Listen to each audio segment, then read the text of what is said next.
জীবন শ্রেষ্ঠ জীবনের একমাত্র উদ্দেশ্য ঈশ্বর প্রাপ্তি, তা যেন এই জীবনেই সম্ভব হয়, তার জন্য একান্ত প্রার্থনা দয়ালের রাঙারাতুল চরণে। সদ্গুরু কথাটা কোথা থেকে এসেছে? এই সন্ত বা পরম সন্তকে সদ্গুরু বলা হয়। শাস্ত্র কথা বলে, যিনি পিণ্ডদেশ অতিক্রম করে ব্রহ্মাণ্ড দেশে পৌঁছেছেন তিনি গুরু পদবাচ্য, কিন্তু তাকে সদ্গুরু বলা যাবে না, কারণ তিনি মায়ার হাত থেকে নিষ্কৃতি পাননি। তাই জন্ম মরণের অধীন আছেন এই ব্যক্তি। ঋষি বাদ দিয়ে ঋষিবাদ অনুসরণের ফলে এই দেশে সদ্গুরু, গুরু বা সাধকগণকে মানুষ সাধারণত সাধু মহাত্মা বলে জানেন। কিন্তু শুধু সাধু মহাত্মা বা মহাপুরুষ বললে তিনি কোন পর্যায়ের কোন স্তরের তার সাম্যক রূপে বোঝা যায় না। যেমন কেবল বিদ্বান যদি বলা হয় কাউকে, তাহলে তিনি কত বড় বিদ্বান, আইএ পাস না বিএ পাস না এমএ পাস, কিছুই পরিষ্কার করে বোঝা যায় না। সেরকম এই সকল জানতে গেলে শোনা যায় যে গুরু কথাটির আগে সৎ শব্দটি ব্যবহার করা হয় কেন? গুরু হলেই তো যথেষ্ট হতো, আবার সদ্গুরু কেন? একজনকে গুরু বলা হয় এবং একজনকে সদ্গুরু বলা হয়। গুরু সকলই তো এক। একজনকে সদ্গুরু বলাতে যাতে অন্য শুধু গুরু বলা হয়, তাকে প্রত্যক্ষভাবে উপেক্ষা বা অবজ্ঞা করা হয়। কিন্তু প্রকৃত কারণ উদ্ঘাটিত হলে তবে জানা যাবে যে তা অতি সহজেই বোঝা যায় যে কাকে উপেক্ষা করার জন্য সদ্গুরু বলা হয় না, বরং যিনি যা তাকে তা বলাই ভালো, না হলে মানুষ চিহ্নিত করতে পারবে না। অমুক লোক এমএ বললে যিনি বিএ তাকে উপেক্ষা করা হয় না, বরং নামের শেষে অমুক বিএ এলএলবি, এমএ এলএলবি, যার যেটা কোয়ালিফিকেশন সেটা লিখে থাকেন, তাতে আরেকজনকে উপেক্ষা করা হয়, অবজ্ঞা করা হয় তা নয়। কিন্তু সকলেই বিদ্বান, তবে যিনি যেরূপ বিদ্বান তাকে তেমন সম্মান দেওয়াই কর্তব্য। অস মানে হওয়া, থাকা, যুক্ত অথ মতলব সত্রী কর্তৃবাচ্য ইতি সৎ, অর্থাৎ যাহার সত্তা আছে তিনি বেঁচে আছেন, আরোতরভাবে বাঁচবার দিকে চালিয়েছেন এবং নিজে চলছেন, তাই সৎ। আর যা ইহার ব্যত্যয় ঘটায় বা বাঁচা আরোতর করে বাঁচা ও বৃদ্ধি পাওয়ার অন্তরায় ঘটায়, তাই হচ্ছে অসৎ। সদ্গুরু কাকে বলে এবং তাকে চিনবার উপায় কি? এই প্রশ্ন একদিন ডাইরেক্ট শ্রী ঠাকুরকে করা হলো। শ্রী ঠাকুর তার উত্তরে বললেন, যিনি ইষ্ট পরিপূরণে আপ্রাণ হয়ে তৎপ্রতিষ্ঠার ভেতর দিয়ে চরিত্রকে চারিয়ে তাঁরই স্বার্থ অনুসন্ধিৎসা বাস্তব জানার ভেতর জীবন ও বৃদ্ধির বিধিগুলিকে অনুভূতিতে কুড়িয়ে পেয়েছেন, তিনি যেমনই হন প্রকৃত সদ্গুরু তিনি। সৎ মানে হচ্ছে জীবন ও বৃদ্ধি যাতে আছে এবং গুরু বিশেষভাবে তা যিনি জানেন তিনি সদ্গুরু। আর সদ্গুরু বলতে আমরা বুঝি যিনি জীবন ও বৃদ্ধি যা যা দিয়ে হতে পারে তা বিশেষভাবে জানেন। এই হলেই সদ্গুরু চেনার একটা উপায় প্রথম ও প্রধান বলে পরিগণিত হতে পারে। যাকে সদ্গুরু বলে মনে করছি তিনি কতখানি সৎ তার কিছু বৃত্তি দিয়ে বাস্তব ইষ্টস্বার্থ পরায়ণ, তার এই ইষ্টস্বার্থ পরায়ণতা অভিব্যক্তিতে তা পরিস্ফুট এবং দক্ষতা ও ক্ষিপ্রতা সমন্বিত কৃতকার্যতা কেমনতর? এই ক্ষিপ্রতা ও দক্ষতার ইষ্টাস্বার্থ পরায়ণতা কৃতকার্য যিনি, তিনি যদি জীবন বৃদ্ধির বিধিবৎস দেন, তার চলার কায়দা জানিয়ে দেন, তাতে আপ্রাণ অনুসরণে এই বিধি অবলম্বন করে যিনি থাকেন প্রতি মুহূর্তে আমরা চলি, কৃতকার্যতা যে আমাদের নতজানু অভিবাদনে নন্দিত করে তুলবে, সে সম্বন্ধে কোনো ভুল নেই। সদ্গুরু যদি বাস্তব কোনো পরিচয় থাকে, তবে তা ওই দিয়েই, নতুবা কারো জানা যদি কোনো কিছু থাকে, উন্নত চলনে চলন এবং গুরুত্বের অভিবাদন, তা তুমি তাতেই কৃতকার্য হয়ে ধন্য হতে পারো। কিন্তু তাই বলে সবাই তোমার সর্বতোভাবে অনুসরণীয় নয়, এ কথা ঠিক যেন ওই সদ্গুরু ছাড়া। কথা প্রসঙ্গে শ্রী ঠাকুর কথা বললেন। সদ্গুরু আবার দুই শ্রেণীতে ভাগ করা যায়। এক হচ্ছে তত্ত্বপুরুষ, আর এক হচ্ছে তত্ত্বজ্ঞ পুরুষ। আমরা তত্ত্বপুরুষকে অবতার বলি, আর যারা তত্ত্বজ্ঞ পুরুষ তাদের সিদ্ধ পুরুষ বা মহাত্মা বা মহাপুরুষ বলে থাকি। তাই ঠাকুর হচ্ছেন তত্ত্বপুরুষ, তিনি অবতার। তত্ত্বপুরুষগণ সর্বজ্ঞান গুণ শক্তি নিয়ে নরদেহে অবতীর্ণ হন, তারা হয়েই আসেন। যারা তত্ত্বজ্ঞ তারা সাধারণত অভ্যাস দ্বারা তত্ত্ব উপলব্ধি করে জ্ঞানী হন, সিদ্ধ হন, তার জন্য তপস্যা দরকার হয় তাদের। আর তত্ত্বজ্ঞ পুরুষ তিনি সমস্ত তত্ত্ব নিয়ে সিদ্ধি লাভ করে আসেন বলে তার কোনো সাধনার প্রয়োজন হয় না। পূর্ণ সদ্গুরু তিনি, তার লক্ষণগুলি হচ্ছে: 1 নম্বর, যিনি পূর্ণ জ্ঞান ও প্রেমের অধিকারী অথচ নিরভিমানী, কোনো মান অভিমান কিছুই নাই, অথচ পূর্ণ জ্ঞানী। দ্বিতীয়ত, যিনি ছলে বলে কৌশলে সর্বজীবের মঙ্গল চেষ্টায় সতত যত্নবান, শত্রু মিত্র কোনো ভেদ করেন না, সকলের কল্যাণ করাই যেন তার উদ্দেশ্য। 3 নম্বর হচ্ছে, যিনি কাহাকেও কোনো প্রকারে দুঃখ দেন না অথচ অসতের প্রশ্রয়ও দেন না, তিনি সদ্গুরু। যিনি মান অপমান ঘৃণা লজ্জা ভয় দেশ হিংসা অহংকার বিহীন এবং সর্বক্ষেত্রে সমদর্শী, তিনি সদ্গুরু। যিনি প্রশান্ত ধীর গম্ভীর নিন্দা স্তুতি সুখ দুঃখে অবিচলিত, তিনি সদ্গুরু। যিনি সহজ সরল স্বভাব সুন্দর সাধারণ মানুষের ন্যায় যিনি সংসারে বিচরণ করেন, কোনো প্রকার অলৌকিকত্ব বিশেষত্ব দেখান না, তিনি সদ্গুরু। যিনি অক্রোধী সদা আনন্দময় মিষ্টভাষী এবং মায়াধীশ, তিনি সদ্গুরু। যিনি কাহারও দোষ দর্শন করেন না, যাহার চলা বলা আচার ব্যবহার সবই মধুর, যাহার সমস্ত প্রশ্নের মীমাংসা হয়ে গেছে, তিনি সদ্গুরু। এক কথায় বলতে গেলে যার কোনো মূর্ত আদর্শে কর্মময় অটুট আসক্তি সময় ও সীমাকে ছাপিয়ে তাকে সহজভাবে ভগবান করে তুলেছে, যার কাব্য দর্শন বিজ্ঞান মনের ভালো মন্দ বিচ্ছিন্ন সংস্কারগুলিকে ভেদ করে ওই আদর্শতেই সার্থক হয়ে উঠেছে, তিনিই সদ্গুরু।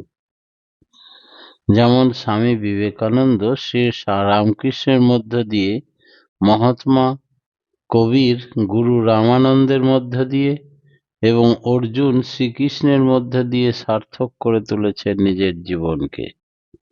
সদ্গুরুকে চিনবার উপায় সত্যানুসরণে শ্রী ঠাকুর বলছেন, পরীক্ষক না সেজে সংকীর্ণ সংস্কারবিহীন হয়ে ভালোবাসার হৃদয় নিয়ে দিন এবং যতদূর সম্ভব নিরহংকার হয়ে যেতে পারলে তিনি কৃপা করেন, ধরা দেন। অহংকারের কোষ্ঠী পাথরে তাকে কষা যায় না, কারণ তিনিও সাধারণ জীবের ন্যায় সংসারে থাকেন, প্রেমেই তাকে ধরতে পারে। অনেকেই মহাপুরুষকে চিনতে চান তার অলৌকিকত্বের ভেতর দিয়ে। তারা স্পষ্ট বলেন, যদি তিনি সদ্গুরুই হন, মহাপুরুষই হন, তো আমাদের কিছু করে দেখান অলৌকিক, তবে তো বিশ্বাস করব। কিন্তু যিনি প্রকৃত সদ্গুরু, তিনি কোনো অলৌকিকত্ব দেখান না। শ্রী শ্রী ঠাকুর অনুকূলচন্দ্রের ভাববাণীতে আছে, না, এর ভিতর কোনো অলৌকিকত্ব নেই, তার অজানা কিছুই নেই। জীবের ভিতর অলৌকিকত্ব আছে, কারণ সে দেখে নাই। গুরুমুখী হলেই সে দেখতে পায়। মিরাকেল বা অলৌকিকত্ব দেখানো কি সত্যের বিরুদ্ধে হুকুম চালানো বা সদ্গুরুর ভেতর দিয়ে বেরোতে পারে না? আর বেরোলে কি তিনি সদ্গুরু নন? সদ্গুরু সম্বন্ধে মহাভাব সমাধি অবস্থায় ঠাকুর এইসব কথা ব্যক্ত করলেন। তাই মানুষের যে ধারণা আছে সদ্গুরু মানেই অলৌকিকত্ব দেখাবে, ঠাকুর বললেন না, সদ্গুরু অলৌকিকত্বর প্রশ্রয় দেন না। সৎসঙ্গ কি? যার অস্তিত্ব ও প্রকাশ আছে তাই সৎ, দেখতে পাওয়া যায়। জগতের প্রতি পদার্থের অস্তিত্ব এবং বিকাশ আছে। এই কারণে সৎসমূহকে সৎ বলা যেতে পারে। কিন্তু জাগতিক সকল পদার্থই পরিবর্তনশীল, সুতরাং সৎ হলেই তা পরিবর্তনীয় সৎ। এই সহজ বোধগম্য যে হতে পারে এই জগৎ উৎপত্তি হয়েছে যিনি চিরস্থায়ী শাশ্বত একমাত্র সেই আদি কারণকেই প্রকৃতপক্ষে সৎ বলা যেতে পারে, কারণ তাঁরই একমাত্র আদি অস্তিত্ব। সেখান থেকেই সৃষ্টি হয়েছে জগতের যা কিছু। সুতরাং সৎ বলতে গেলেই তাঁরই সঙ্গ, অর্থাৎ সে আদি অস্তিত্বের, আদি কারণের কারণ, অকারণের কারণ, তার সঙ্গ করাকেই সৎসঙ্গ বোঝায়। শাস্ত্রে আছে ব্রহ্মবিদ ও ব্রহ্ম ভবতি, অর্থাৎ যিনি ব্রহ্মবিদ তিনি ব্রহ্ম। অতএব ব্রহ্মজ্ঞ গুরুর সঙ্গ করাই হলো প্রকৃত সৎসঙ্গ, কারণ তার মধ্যেই যে আদি চৈতন্যের বিশেষত্ব সম্যক প্রস্ফুটিত। সদ্গুরুই সেই আদি কারণের, সেই সৎ চিৎ আনন্দ সত্তার মূর্ত জীবন বিগ্রহ। সাধকের নিজের চৈতন্যকে বিশেষত্বে পরিণত করতে হলে জীবন্ত সদ্গুরুতে যুক্ত হয়ে তার আশ্রয় গ্রহণ করত, চিরতরে তার আদেশ পালন করে চলার, তাদের নিজের ভিতর সেইভাবে স্ফুরণ ঘটতে থাকবে। সদ্গুরুকে যিনি যত বেশি ভালোবাসতে পারবেন, তিনি আদি কারণকে তত বেশি জানতে পারবেন। সাকার আর নিরাকার। শাস্ত্রে আছে, গুরু স্তোত্রের ভিতরেই আছে যে গুরুই ব্রহ্ম, গুরুই বিষ্ণু, গুরুই মহেশ্বর। গুরুর উপর আর কোনো কিছুই নেই। শাস্ত্রে গুরুর স্তোত্রে আরো বলা আছে, ন গুরুরাধিকং তত্ত্বং ন গুরুরাধিকং তপ, অর্থাৎ গুরুর অধিকার কোনো তত্ত্ব বা তপস্যা নেই। সাধক চণ্ডীদাস বলছেন, শোনরে মানুষ ভাই, সবার উপরে মানুষ সত্য, তাহার উপরে নাই। আবার নরবিগ্রহ রূপে অবতীর্ণ ভগবান শ্রীকৃষ্ণ বলেছেন, অবজানান্তি মাং মূঢ়া মনুষিং তনুমশ্রিতম পরং ভবমাজনস্ত মম ভূত মহেশ্বরম। গীতার 9 অধ্যায়ে 11 নম্বর শ্লোকে কথা বলছেন। আবার বলছেন, মহাত্মা তত্ত্বমাং পার্থ দৈব প্রকৃতি মাশ্রিতা ভজনস্ত মনস জ্ঞাতা ভূতা দিব্যমভয়ম। গীতার 9 অধ্যায়ে 13 নম্বর শ্লোকে কথা বলছেন যে মূঢ় ব্যক্তিরা আমার পরম মহেশ্বর ভাব না বুঝতে পেরে আমাকে সাধারণ মানুষ বলে মনে করে এবং অবজ্ঞা করে। কিন্তু মহাত্মারা আমাকে দৈব প্রকৃতি আশ্রিত ভূত মহেশ্বর সকলের আদি অব্যয় জ্ঞানে ভজনা করে। বৈষ্ণব শাস্ত্র আছে, শ্রীকৃষ্ণের যতেক লীলা সর্বোত্তম নরলীলা, নরবপু তাহার স্বরূপ। গোপবেশ বেণুকর নবকিশোর নটবর, নরলীলায় হয় অনুরূপ। অনেক ব্যক্তি মূর্খতাবশত বলে ফেলে যে ভগবান, মানুষ কোনোদিন ভগবান হয়? তাহলে মানুষকে ভগবান বলে পুজো করব কেন, মানব কেন? ভগবান তো শিব, যে কখনো মূর্তি মানুষ রূপে জন্মায়নি, দেখা যায়নি, সেই হচ্ছে ভগবান। ভগবান তো অন্যান্য মূর্তি যেগুলো কখনো মানুষ হয়নি। আর যারা নররূপে এসছে তারা তো মানুষ। তাই রাম, কৃষ্ণ, বুদ্ধ, যিশু, মোহাম্মদ রসুল, শ্রীরামকৃষ্ণ, শ্রী চৈতন্য ঠাকুর অনুকূল প্রত্যেক অবতার মহাপুরুষই নররূপে এসছেন, পৃথিবীতে লীলা করে গেছেন। তাদেরকে যারা অস্বীকার করে, মানে না, তারা আবার ধর্ম মানবে কি করে? মহাত্মা কবির এই সম্বন্ধে বলছেন, নিরাকার আদি আরসি সাধো দেহ, লখা যে চাহে অলক্ষ্য তরাই নিহ পহলেহ। অর্থাৎ সাধুর দেহ নিরাকারের আয়না স্বরূপ। যদি সেই অলক পুরুষকে কেউ দেখতে চাও, তাহলে এই সাধুর দেহের ভিতর দিয়েই ঈশ্বরকে দর্শন করতে হবে। এই অবতার মহাপুরুষরাই আয়না স্বরূপ, দর্পণ স্বরূপ। তাদের ভালোবাসো, তবে ঈশ্বরকে উপলব্ধি করতে পারবে, দর্শন করতে পারবে। তাহলে গুরুই পরম ব্রহ্ম, গুরুই হচ্ছে অধিক, তার থেকে অধিক তত্ত্ব তপস্যা পৃথিবীতে নেই। মনীষী অবতার মহাপুরুষগণ বলেছেন যে মানুষই সত্য, তার উপরে নরলীলায় ভগবানের শ্রেষ্ঠ লীলা। এই নরদেহই ভগবানের স্বরূপ। গুরুদেহই নিরাকারের আয়না স্বরূপ, তার ভিতর দিয়ে ভগবানকে দেখা যায়, জানা যায়। গুরুই যখন সব, তখন সেই প্রত্যক্ষ জীবন্ত ঈশ্বর ছেড়ে অন্যান্য অপ্রত্যক্ষ মূর্তিতে আসক্ত হওয়ার কোনো প্রয়োজনীয়তা নেই। তাই গুরু সদ্গুরু হওয়া চাই, যার ভিতর ভগবানের পূর্ণ বিকাশ। সত্যানুসরণে শ্রী শ্রী ঠাকুর বলছেন, গুরুই ভগবানের সাকার মূর্তি, আর তিনি অখণ্ড, অ্যাবসলুট। শ্রী বিগ্রহ নিরাকার সম্বন্ধে চৈতন্য চৈতামৃতে বলা আছে, শ্রী বিগ্রহ যে না মানে, নিরাকার মানে, তার তিরস্কার বাড়ে কৈল নির্ধারণে। চৈতন্য চৈতামৃত। মানুষই ভগবান, এই সম্বন্ধে স্বামী বিবেকানন্দের একটা উক্তি আছে, যতই বলো না কেন, যতই চেষ্টা করো না কেন, ভগবানকে মানুষ ছাড়া আর কিছু ভাবতে পারো না। ঈশ্বর সম্বন্ধে, জগতের সকল বস্তু সম্বন্ধে খুব যুক্তিযুক্ত সমর্থিত বক্তব্য দিতে পারো, খুব যুক্তিবাদী হতে পারো, আর ভগবানের এই সকল মনুষ্য অবতারের কথা ভ্রমাত্মক এইভাবে প্রমাণ করতে পারো যাতে তোমার সম্পূর্ণ তৃপ্তি হয়। কিন্তু সহজ বুদ্ধিতে একবার ভেবে দেখেছ কি এই অদ্ভুত বিচার বুদ্ধি দ্বারা কি লব্ধ হয়? কিছুই নয়। নেট রেজাল্ট 0, শূন্য। কেবল কতকগুলি বুলি আওড়ানো ছাড়া।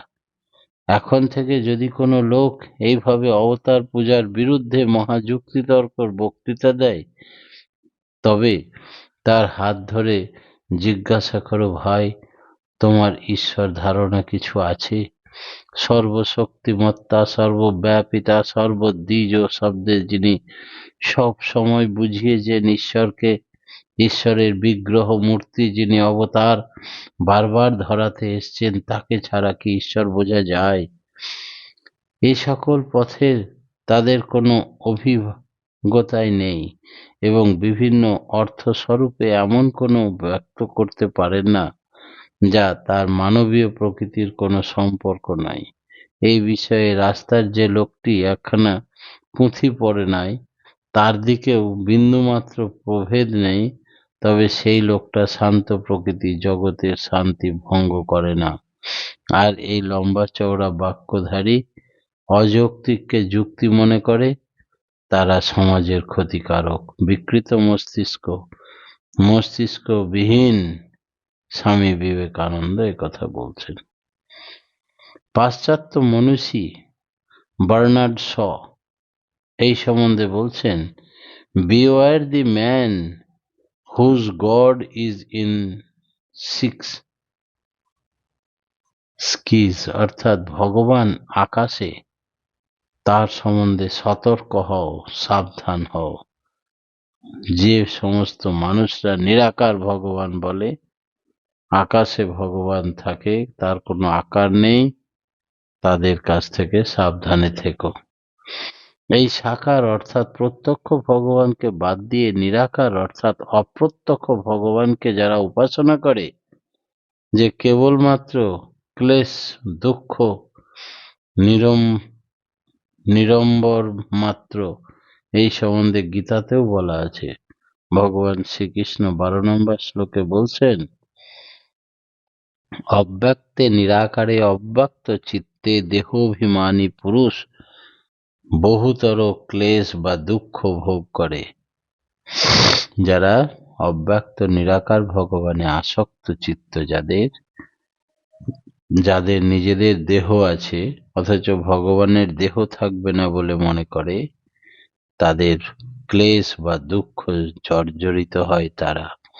পাতঞ্জল দর্শনে ভগবান সম্বন্ধে বলা যায়, ক্লেশ, কর্ম, বিপাক আশ্রয় দ্বারা অপরামৃষ্ট যে পুরুষ, তিনি ঈশ্বর। অর্থাৎ ঈশ্বরের নরদেহ থাকবে, ক্লেশ, দুঃখ, কর্ম, বিপাক, আপদ বিপদ সমস্ত থাকবে, তবুও তিনি পুরুষের থেকে শ্রেষ্ঠ সমস্ত আচরণে, তিনি হচ্ছেন ঈশ্বর। আমাদের মতো সার্ধ ত্রিহস্ত পরিমিত নরদেহধারী 3.5 হাতের এই মানুষ, যিনি ভগবান, ঈশ্বর, পুরুষোত্তম, তিনি ভগবান হবেন কি করে, গড হবেন কি করে?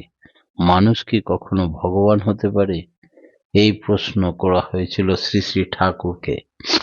শ্রী শ্রী ঠাকুর অনুকূলচন্দ্র তার উত্তরে বলেছিলেন, ওই যে একটা কথা আছে, ঐশ্বর্যস্য সমগ্রস্য বীর্যস্য যশস্য শ্রিয় জ্ঞান বৈরাগ্যস্য জন্মা ভগভিঙ্গনা। তাহলে এর অর্থ কি এমনতর হবে না?